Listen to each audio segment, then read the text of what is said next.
নমস্কার সবাইকে, আশা করি সবাই খুব ভালো আছো। আমার রান্নার চ্যানেলে তোমাদের সকলকে জানাই স্বাগত। আজকের রেসিপি ভালো লাগে চ্যানেলটা প্লিজ সাবস্ক্রাইব করে দিও, পাশে থাকা বেল আইকনটা প্রেস করে দিও যাতে আমি যখন ভিডিও দেব খুব সহজেই তোমাদের কাছে ভিডিওটা পৌঁছে যায়। তোমাদের করা একটা লাইক আর সাবস্ক্রাইব আমাকে পরবর্তী ভিডিও তৈরি করতে অনেকটা মোটিভেট করে। আমার ইউটিউব চ্যানেলের ডেসক্রিপশানে ফেসবুক পেজের লিঙ্ক দেওয়া আছে, তোমরা ফেসবুকে আমার রান্না দেখতে চাইলে ফেসবুক পেজটা প্লিজ ফলো করে দিও। গরমকালে দুপুরে গরম ভাতের সাথে একটু তেতো মিষ্টি উচ্ছে আলু চচ্চড়ি থাকলে আর কি চাই। কিন্তু অনেকেই উচ্ছে খেতে পছন্দ করে না, বিশেষ করে বাড়ির ছোটরা। কিন্তু এই সাধারণ উচ্ছে আলুর চচ্চড়ি গরম ভাতের সাথে খেতে সত্যি অতুলনীয় লাগে। উচ্ছে শুধু স্বাদের জন্য নয়, এর রয়েছে অনেক স্বাস্থ্যগুণও। দৈনন্দিন খাদ্য তালিকায় উচ্ছে রাখলে শরীরের জন্য নানা উপকার পাওয়া যায়।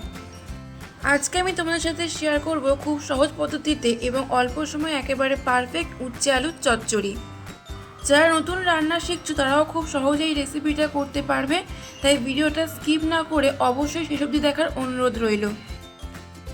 চলো তাহলে দেরি না করে শুরু করা যাক আজকের রেসিপি উচ্ছে আলুর চচ্চড়ি। উচ্ছে আলুর চচ্চড়ি বানানোর জন্য আমি এখানে একটা বড় সাইজের আলু আর 4-5টা উচ্ছে নিয়েছি। উচ্ছে আর আলু কেটে ধুয়ে জল ঝরিয়ে রেখেছি। প্রথমে কড়াইতে পরিমাণ মতো সর্ষের তেল দেব। তেল গরম হয়ে গেলে এর মধ্যে দেব কেটে ধুয়ে জল ঝরিয়ে রাখা উচ্ছে, সামান্য হলুদ গুঁড়ো। 3 থেকে 4 মিনিট মিডিয়াম টু হাই ফ্লেমে উচ্ছে ভালো করে লাল লাল করে ভেজে নিতে হবে। উচ্ছে লাল লাল করে ভাজা হয়ে গেলে একটা পাত্রে তুলে নেব। ওই তেলেই আবারও কিছুটা পরিমাণ সর্ষের তেল দেব। তেল গরম হয়ে গেলে ফোড়নে দেব 5 ফোড়ন, শুকনো লঙ্কা। হালকা নাড়াচাড়া করে ফোড়ন থেকে সুন্দর গন্ধ বেরোনো শুরু হলে তার মধ্যে দেব পেঁয়াজ কুচি। পেঁয়াজ 2 থেকে 3 মিনিট মিডিয়াম ফ্লেমে ভেজে নেব যাতে পেঁয়াজে লালচে রং আসে। পেঁয়াজ হালকা ভাজা ভাজা হয়ে গেলে তার মধ্যে দেব সরু সরু করে কেটে ধুয়ে জল ঝরিয়ে রাখা আলু। পেঁয়াজ আর আলু একসাথে 5 থেকে 6 মিনিট মিডিয়াম ফ্লেমে ভাজতে হবে।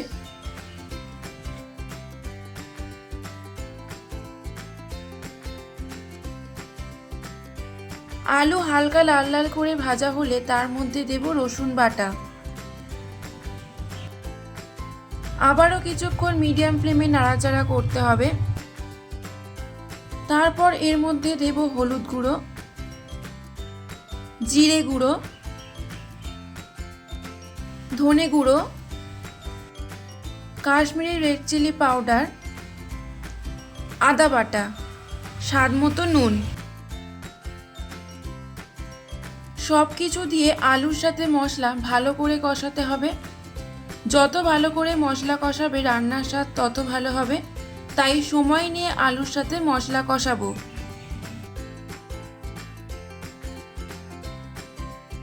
মিডিয়াম ফ্লেমে 3 থেকে 4 মিনিট আলুর সাথে মশলা ভালো করে কষাতে হবে। আলুর সাথে মশলা ভালো করে কষানো হয়ে গেলে পরিমাণ মতো জল দিয়ে দেব।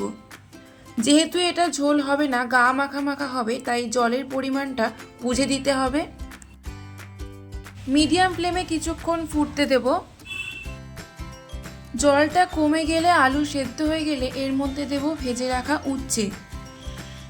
সব কিছু ভালো করে মিশিয়ে নেব। উচ্ছে দিয়ে ফোটালে তরকারি খুব বেশি তেতো হয়ে যাবে, তাই যারা কম তেতো খাবে তারা উচ্ছে দিয়ে ফোটাবে না, যারা তেতো বেশি খাবে তারা উচ্ছে দিয়ে ফোটাবে। উচ্ছে আলুর চচ্চড়ি একদম রেডি। আশা করি রেসিপিটা তোমাদের ভালো লেগেছে। তোমরা বাড়িতে গরম ভাতের সাথে এই রেসিপিটা ট্রাই করো, আমাকে কমেন্ট বক্সে লিখে জানিও তোমাদের কেমন লাগলো। যারা আমার চ্যানেলটা সাবস্ক্রাইব করে আমার পাশে তাদের অসংখ্য ধন্যবাদ, আর যারা এখনও সাবস্ক্রাইব করেনি তাদের সাবস্ক্রাইব করার অনুরোধ রইল। আবার দেখা হবে নতুন একটা রেসিপি। ততক্ষণ সবাই ভালো থেকো, সুস্থ থেকো আর সবাইকে ভালো রেখো।